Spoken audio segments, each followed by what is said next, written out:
Steam Next Fest has come and gone, and so I figured now is a really good time to tell you all about all of the coolest demos I came across. If you're not familiar, Next Fest is a promotion that Steam puts out every few months to help promote upcoming indie games. It's a wonderful promotion, and I'm glad that Steam organizes this every few months. I found so many cool and unique games I would have never given the light of day otherwise through this promotion. The biggest part of this promotion to me are all of the free playable demos. There are hundreds of these demos, and so I can't check out every game on there, but I downloaded a good 20 or so that interested me at first glance. I won't be showing off all 20 today, but instead I want to show off some of the highlights and the games that I had added to my wish list. This list is in no particular order, I just really want to show off some cool upcoming games. So without any more delay, my name is Mercy, and these are the best Steam Next Fest demos of October 2024. Enjoy. First off, I wanted to lead off with this game called The Precinct. It's a game I've been following for a really long time, and I was so happy to see a playable demo go up on Steam. It's an isometric action game where you play as Nick Cordell Jr., a cop fresh out of the academy. Nick is trying to solve the mystery of his father's death, who was murdered while he was the chief of police. The demo didn't show off too much in terms of story. We were introduced to a few other officers in the precinct, and we were introduced to some of the basic mechanics. The demo kicks off with a bank heist where you're introduced to the cover and basic combat mechanics. The combat feels pretty good. I like how your reticle snaps to targets. I usually suck at aiming in these kinds of games. After that, you're tasked with chasing down a getaway driver in a van. The vehicle physics feel really good. They're tight and responsive, but my car didn't feel glued to the ground, if that makes any sense. The music that plays here is some real synthy, old school 80s type stuff. I don't know if it really fits a high-speed chase with us shooting at each other all that well, but I'm a sucker for this kind of music. Once the driver stops, you have to arrest him and drive him back to the jail. I like that the game has different levels of force you're allowed to apply to criminals. You can't just walk up to a guy vandalizing a building and blast him, for example. There are lethal and non-lethal ways of taking down criminals in the precinct. The demo doesn't really show too many of them, but I did notice that there was a taser in my inventory. I'm assuming we'll have like pepper spray and beanbag guns and things like that. After this, we're tasked with ticketing people for committing parking violations and giving them the appropriate punishment, and you're rewarded XP for giving them the correct punishment, in this case, a fine. After this, we're able to fly around in a helicopter chasing down a criminal who's on the run. What I like about this is that you're in the support role this time. You're not actively trying to stop the fugitive. Basically, the longer the suspect is in your spotlight, the more bars at the top fill up. Then these bars can be spent on backup like spike strips or a patrol car. I thought this was a really cool mechanic, something I'd like to see in other games. Once that suspect is stopped, that's the end of the demo. I wish the demo was a bit longer. It's only about half an hour long because the game really does feel great.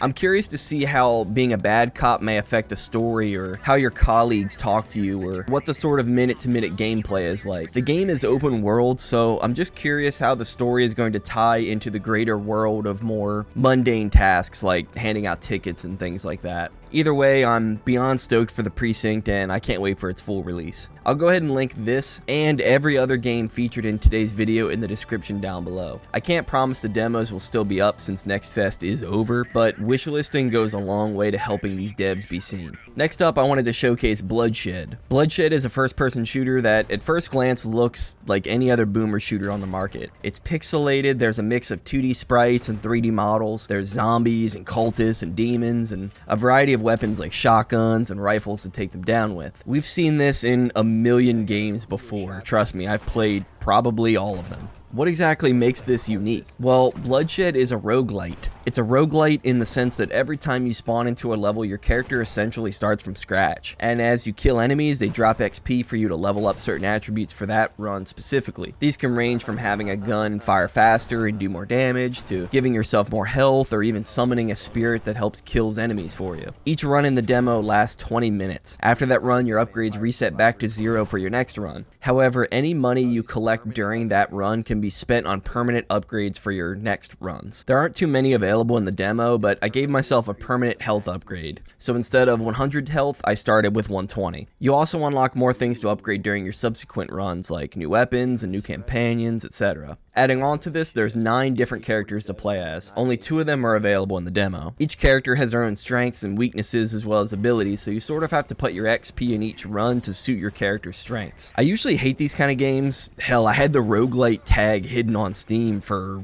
forever, but this seems like a really fun time killer. I didn't expect to enjoy it as much as I did. I can see myself doing a run or two before bed on my Steam Deck, or maybe just dicking around in this while I have a podcast on in the background. It's a cool game. I think it made me a fan of roguelites. I'm definitely going to keep my eyes peeled. Check this one out. Next up, I quickly wanted to mention Fractured Mind. It's an FPS horror game taken from the perspective of a body cam. The demo takes place on a subway where you're basically just walking forward in a straight line. The game lacks music and it's very unsettling. As you progress through the subway, the environment changes and more details emerge regarding what horrible event happened here. Initially, you'll see small changes like notes taped to the wall and a radio broadcast that describes what happened that day vaguely. Then it progresses into blood on the ceiling, which then progresses to text becoming distorted, and then that radio host I mentioned earlier starts talking to you directly. The environmental storytelling is so good. It's so creepy. I don't want to ruin this entire demo, so please go download Fractured Mind. I was legit so freaked out by the end of this. Turn off your lights and enjoy. Next up, we have a much more lighthearted but gross game called Headlice. You play as an escaped genetically modified insect ravaging an office building and its occupants. This game is sort of like Carrion meets Goat Simulator. It's a goofy physics game where you have all kinds of different ways of killing your targets. I like how you can just pop people's heads and then just jump from head to head to head, popping them all quick like. You can also shoot webs to trap people or even to help you platform across objects. My favorite part about Headlice is the ability to use different weapons and drive different cars once you've taken over someone. There's a segment where you get to drive a forklift and impale people with the forks. It's just silly, it's over the top, it's fun. I don't know how long the full game is going to be or if it's going to be fun for its entire runtime, but this demo is super fun and I had very little expectations and it was great. It was awesome. You got to download this one, check it out. Next, I wanted to talk about Butcher's Creek,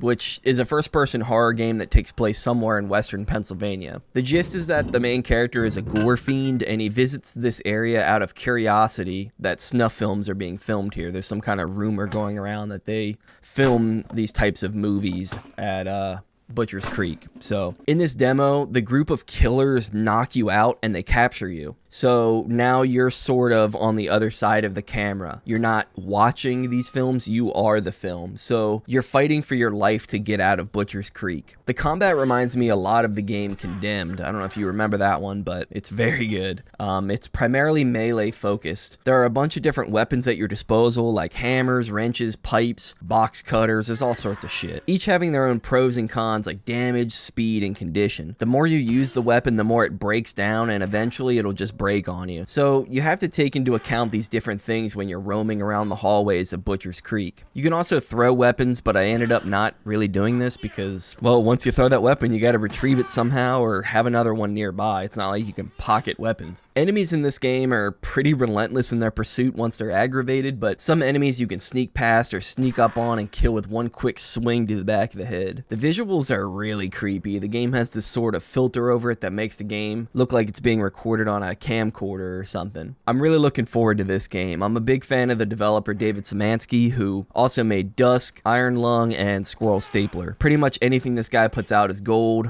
Keep an eye on this one. Lastly, I'd like to talk about Heroes of Valor. Heroes of Valor reminds me so much of Battlefield Heroes, which was a free-to-play spin-off of the Battlefield series that originally launched all the way back in 2009. It was a game with a much more casual feel than the mainline games. I didn't play it a whole lot back then since it was PC only and my PC at the time couldn't run it. And by the time I actually had a proper gaming PC, I had already moved on. But the game is super casual and super fun, and I think Heroes of Valor captures that feeling perfectly. There's 3 classes per team, each having their own set of unique weapons per faction. The soldier has access to SMGs, semi-automatic rifles, and handguns. The gunner has access to light machine guns and rocket launchers, and the commando is your sniper class. Each class has unique abilities too. The soldier can heal himself and his surrounding teammates, as well as chuck a bundle of grenades at the enemy. The gunner can fire their weapon faster and put up a shield. The commando can fire 1 extra powerful shot, as well as a cloaking ability. None of these abilities feel overpowered, and once I got the hang of what was what, I didn't mind seeing them. The time to kill is pretty high in this game, but guns are pretty easy and simplistic to fire and land your shots with. There's no bullet travel time or anything like that I can see. It all seems to be hit scan. The guns feel good, and that's all that matters, even if the time to kill is a bit high. Point and shoot, simple.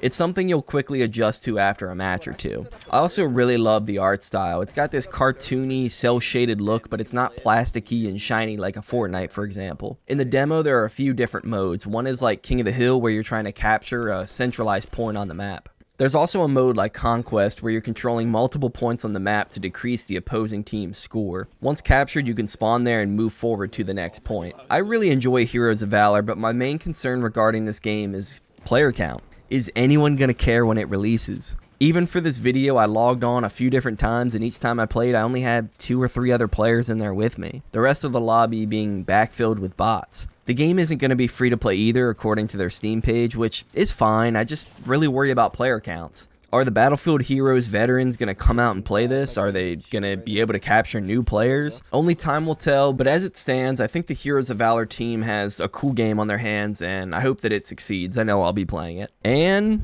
that just about sums it up. Next Fest this time around was a bit scarce for cool new games, and I know I didn't touch on everything that I played, but I found a few, and I hope that today's video has inspired you to wishlist at least one of them. My question for you guys today is this: what Steam Next Fest demo did you enjoy playing the most? Was it one I showed off in this video, or maybe I missed it? I'd love to know your thoughts. Thank you for watching. My name is Mercy, and as always, have a good one.